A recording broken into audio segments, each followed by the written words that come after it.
iPhone 14 Pro is set to be the phone that could shake up the iPhone range by potentially bringing in a notably different design from the iPhone 13 Pro. So far, the rumors have hinted at everything from the death of the notch to the return of Touch ID.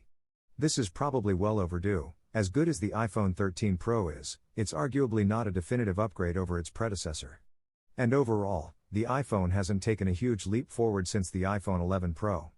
Based on these rumors, the iPhone 14 Pro would start at $1,099, which is a $100 hike over the $999 iPhone 13 Pro. And the iPhone 14 Pro Max may see a similar $100 increase, hitting $1,199. This relatively significant leap in launch price would certainly sting the wallet of anyone hoping to score a high-end next-gen iPhone 14. Prosser's renders show a trio of cameras flush with the iPhone 14 Pro's back.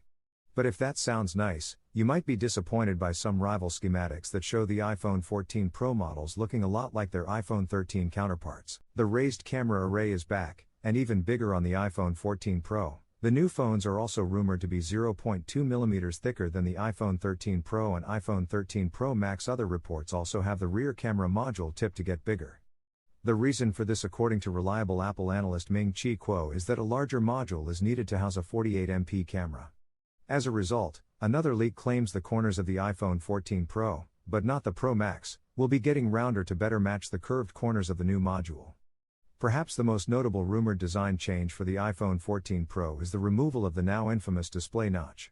Display analyst Ross Young expects Apple to offer a pill-shaped cutout for Face ID along with a punch hole, so there would be two cutouts. This design is now seemingly locked in according to rumors from Everything Apple Pro. There were some early rumors that Touch ID could make a return in the form of an under-display fingerprint scanner. However, the jury is still out on how likely this is. Analyst Ming-Chi Kuo reckons that there won't be an iPhone with Touch ID, or under-display Face ID, for another few years. This would have been pretty disappointing, as during these mask-wearing times, having an alternative to Face ID is very handy. We've only had one leak address the color options for the iPhone 14 Pro. A Chinese leaker claimed that alongside the familiar graphite, silver and gold Pro iPhone colors, the new option for this year would be a dark purple. You can see that below in another set of renders, these ones coming from Artist Soda opens a new tab. As for screen sizes, according to Ross Young, the iPhone 14 Pro could increase in size from 6.06 inches to 6.12 inches. This will apparently be because of rumored slimmer bezels and new notch design. Don't expect a big change in the number of cameras the iPhone 14 Pro will bring, as the Pro phones are tipped to stick with the standard combo of a main, ultra-wide and telephoto array. Given how Apple phones regularly feature in our best camera phones lineup, that's no bad thing.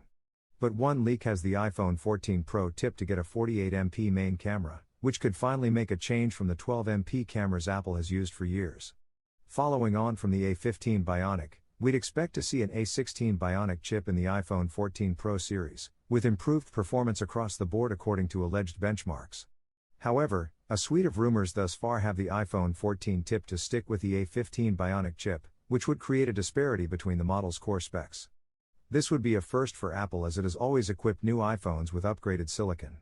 Storage is likely to go up to 1 TB, but there have been no solid storage rumors for the iPhone 14 Pro yet. A source from Weibo claiming to know the battery capacities of the iPhone 14 family shows that all models except the iPhone 14 Pro Max will be getting a slight increase in size. The 14 Pro Max is in fact shrinking a little, but hopefully not enough to impact the phone's overall battery life. We'd be confident that the iPhone 14 Pro will match or exceed the 11 hours and 42 minutes the iPhone 13 Pro did in our battery test, which forces the phone to endlessly reload web pages on a cellular connection until it dies. As for 5G, we're expecting the iPhone 14 Pro to use a new smaller 5G modem chip. The smaller size should mean it takes less power to run, and that there could be extra room for the battery to expand into. That would mean the already impressive battery life of the iPhone 13 can be improved upon even more. In addition to its cellular and Wi-Fi connectivity, the iPhone 14 Pro could also gain the ability to connect to satellite networks. That's a feature that first emerged in the build-up to last year's iPhone 13 launch. While the capability didn't arrive in time for those phones, reliable tipsters say emergency satellite communications are a possibility for the iPhone 14 models. The idea is that when you're in an area without good cellular or Wi-Fi connectivity, you can send text messages to emergency services over satellite networks, alerting them to your location. Thanks for watching this video. If you like this video, don't forget to like, comment and subscribe.